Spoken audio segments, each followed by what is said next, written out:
ये एक मच्छर है जो 10 साल से जिंदा है। यह हवा में उड़ता है। उसे एक महिला ज़ॉम्बी मिलती है। उस मच्छर ने उस महिला को काट लिया। थोड़ा सा खून चूसने के बाद वो मच्छर वहां से उड़ जाता है। ज़ॉम्बी गुस्से में अपने आप को थप्पड़ मार देती है। वहां पर एक किलर ने गोली चलाई। जल्द ही ज़ॉम्बी को काटने वाला मच्छर नशे में धुत हो गया और एक कार में बैठ गया। फिर उसने अगले शिकार की तलाश शुरू कर दी। मच्छर विरोधी रोशनी भी उस मच्छर को रोक नहीं सकती। वो एक घर में घुस गया और अगला शिकार ढूंढने लगा। वो एक लड़के को काटना चाहता था, लेकिन वो उसके सांसों की दुर्गंध से भाग जाता है। वो मच्छर इधर उधर उड़ने लगा। उसे आगे जाकर एक लड़का दिखाई देता है और वो मच्छर उस पर अटैक कर देता है।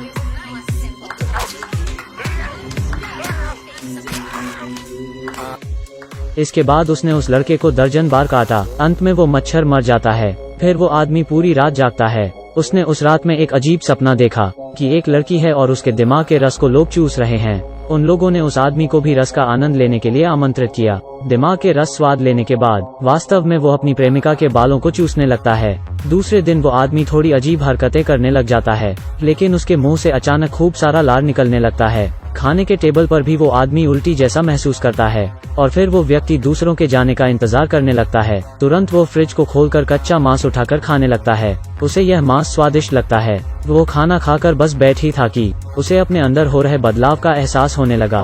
उसे एहसास हुआ कि वो एक ज़ॉम्बी में बदल गया है। उसे फिर से भूख लगने लगती है। फिर वो पिंजरे में कैद खरगोश को देखता है और उसे खाने का प्रयास करता है, लेकिन अंत में उसे उस क्यूट बनी पर दया आ जाती है। वो सोचता है कि वो इस खरगोश को कैसे खा सकता है। वो गहरी सांस लेकर उस खरगोश को चूमता है और उसे पिंजरे में डाल देता है। वो अपनी बढ़ती भूख की समस्या को हल करने के लिए अपना जंगल गियर निकालता है और गियर को लेकर वो जंगल की ओर भागने लगता है। आगे उसे एक रैकून दिखता है, लेकिन वो उससे डर जाता है और अब वो एक मेंढक पकड़ना चाहता है। वो तेजी से भागता है, लेकिन मेंढक वहां से दूर छलांग लगा देता है। अंत में वो कुछ सांप पकड़कर खाने लगता है। फिर वो घर की तरफ लौट आया और सोफे पर बैठ गया। बेहिसाब भूख से वो परेशान हो जाता है और वो अपने पालतू खरगोश को उठाकर उससे बात करने लगता है और उसे आजाद करने का वादा भी करता है और कहता है कि वो उसे कभी नहीं खाएगा। और अचानक वो खरगोश को खाने लगता है। लेकिन अगले दिन उसे अपनी प्रेमिका के सवालों का सामना करना पड़ता है। वो बोलता है कि शायद वह ज़ॉम्बी बन गया है, लेकिन लड़की को लगता है कि वो पागल हो गया है और वो उस पर शक करती है।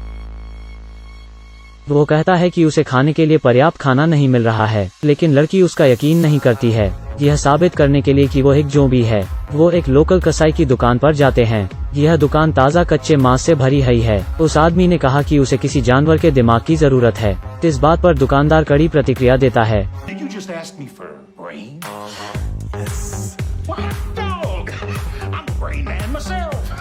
दुकानदार ने दिमाग निकाल लिए। यह देखने के बाद उसने एक गिलहरी का दिमाग उठाया और उसे चखा।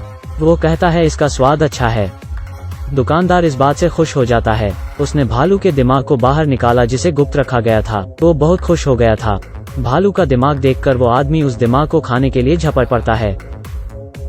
वो लोग कसाई की दुकान से चले गए और घर लौटने के बाद उन्होंने पाया कि उस आदमी को दर्द नहीं होता। इस बात में सभी आश्चर्यचकित रह गए। तभी माइकल ने उस पर डाटी से वार किया। वो दोनों लड़के एक दूसरे के पीछे भागने लगे। वो आदमी आसानी से खाना पलट लेता है और उसका हाथ भी नहीं जलता। लेकिन कुछ समय बाद उनके घर एक रहस्यमयी ट्रक आया। उसमें से एक आदमी और एक महिला उतरे। यह दोनों ज़ॉम्बी हंटर हैं। उन लोगों ने एडम की प्रेमिका से बात की और उसे एक ज़ॉम्बी मैनुअल दी और उन्होंने अपना विजिटिंग कार्ड उसके पास छोड़ दिया। रात को वो लोग उस ज़ॉम्बी मैनुअल को पढ़ते हैं और पाते हैं कि ज़ॉम्बी इस लाश के साथ अलग तरह से व्यवहार करते हैं। उसमें लिखा रहता है कि जो इंसान ज़ॉम्बी है वो हमेशा भूखा रहता है और ज़ॉम्बीज़ को प्रकाश पसंद नहीं होती है। उन्हें एहसास होता है कि ठीक वैसा ही व्यवहार उनका दोस्त भी कर रहा होता है। उसकी प्रेमिका उसको सहलाती है, लेकिन उसके कानों के पास से मांस का एक टुकड़ा मिलता है और वो चौंक जाती है। फिर उस ज़ॉम्बी को भूख लगने लगती है और उसके दोस्त यह चीजें जानकर परेशान हो जाते हैं। लेकिन अचानक उन्हें एक उपाय सूझता है। वो दूसरी लड़की को तैयार होने के लिए कहती है। अब वो दोनों लड़कियां तैयार होकर एक बार में जाती हैं और वहां उन्हें एक आदमी मिलता है। उन दोनों औरतों ने उस आदमी को बहला फुसलाकर अपनी कार में बिठा लिया। इस समय उस ज़ॉम्बी आदमी को नियंत्रित रखने के लिए एक तरबूज को दिमाग बनाकर प्रस्तुत किया जाता है। वह कुछ समय के लिए अपना पेट भरता है, लेकिन उस ज़ॉम्बी आदमी को बेहद भूख लगी थी और वो लड़के के सर को घूर रहा था। उसने मन ही मन उसके मस्तिष्क का एक स्वादिष्ट चित्र बनाया, लेकिन बाद में माइकल को इसकी भनक लग गई। इस बात पर माइकल ने घर छोड़ दिया। वो बहुत डरा हुआ है कि वह ज़ॉम्बी उसे मार देगा। उसने उस हंटर की सहायिका को फोन लगाया। उसने कहा कि किसी को नुकसान नहीं होना चाहिए और फोन रख दिया। इस समय अब दोनों लड़कियां घर लौट चुकी हैं। तीनों मिलकर उस आदमी की बॉडी को तहखाने में छुपा देते हैं और उन्होंने बताया कि वो बॉडी उसके 1 हफ्ते का खाना है। ज़ॉम्बी यह बात सुनकर बहुत खुश हुआ। फिर वो आदमी एक टूल लेकर उस अपहरण हुए आदमी के पास जाता है। ज़ॉम्बी उस आदमी से फिल्मों की बातें करने लगता है।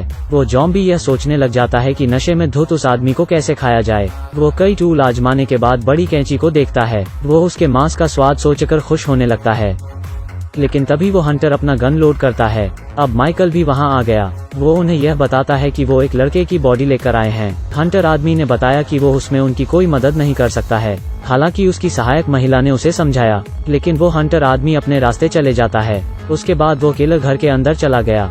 दोनों लड़कियों ने किलर को समझाया। तहखाने में हलचल सुनकर वो हंटर सतर्क हो गया। हंटर ने तहखाने का दरवाजा तोड़ा। अंदर जाकर वो देखता है कि वो बंदी आदमी रस्सी तोड़कर आजाद हो जाता है। किलर उस ज़ॉम्बी को कार में ले आता है। वो अपनी गन लेकर अंदर जाने वाला ही होता है कि वहाँ माइकल आ जाता है। उसने वादा किया था कि वो उसको चोट नहीं पहुंचाएगा, लेकिन तब किलर ने फैसला कर ही लिया था। किलर माइकल को समझाने लगता है, लेकिन वो किलर ज़ॉम्बी आदमी को बाहर खींचता है और उस पर बंदूक तान देता है। यह देखकर ज़ॉम्बी की प्रेमिका उसको रोकने के लिए सामने आ जाती है, लेकिन हंटर ने बंदूक उठा ली थी। जैसे ही वह ट्रिगर दबाने वाला था, माइकल उसे रोकता है और उन दोनों के बीच मारपीट शुरू हो जाती है और माइकल अब हंटर के ऊपर कूद जाता है। अब ज़ॉम्बी को भी भूख लगने लगती है। वो बुद्धिमानी से खड़ा हुआ। उसे अपने ऊपर मंडरा रहे खतरे का एहसास हुआ। सबकी सुरक्षा के लिए वो हंटर से कहता है कि वो उसकी जान ले सकता है। अपनी प्रेमिका को अलविदा कहने के बाद हंटर उस पर बंदूक तान देता है, लेकिन वो एक स्मार्ट ज़ॉम्बी है। इतने में हंटर की सहायिका हंटर पर गोली चला देती है। उसने भीड़ को बताया। वो खुद ही डर गई थी। सहायिका ने कहा कि वो लोग इस लाश पर शोध कर सकते हैं। वो कहती है कि अगर वो ज़ॉम्बी उसमें उसकी मदद करेगा तो वो प्रसिद्ध हो सकती है, लेकिन इतने में ज़ॉम्बी की प्रेमिका उस पर पीछे से गोली चला देती है और दोनों हत्यारे मारे गए। यह सबसे लड़का लड़की दोनों खुश हो जाते हैं। उन्होंने नई जिंदगी शुरू करनी है। दुख के दिन अब दूर हैं। ज़ॉम्बी अपनी प्रेमिका से विवाह कर लेता है और वो दोनों बहुत खुश लग रहे हैं। उम्मीद करते हैं कि फिल्म की कहानी आपको पसंद आई होगी। मिलते हैं वीडियो में।